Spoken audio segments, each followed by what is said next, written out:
In this tutorial, I'll show you how to add text behind object in Premiere Pro. Let's start. Duplicate this video layer by holding Alt left click and drag it. Open Effects window and search for Paint Bucket. Then add this effect to the top video layer. The Effect Controls panel and left-click on the Paint Bucket effect. And then you should see this blue indicator that we can click and drag to which we have to remove. So as I place it on this area.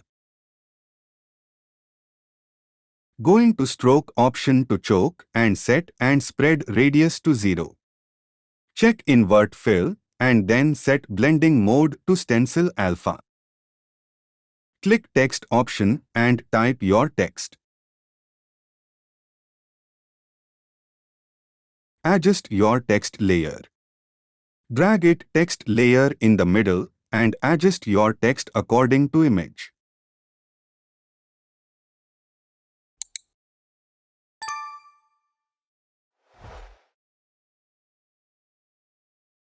Thanks for watching this video.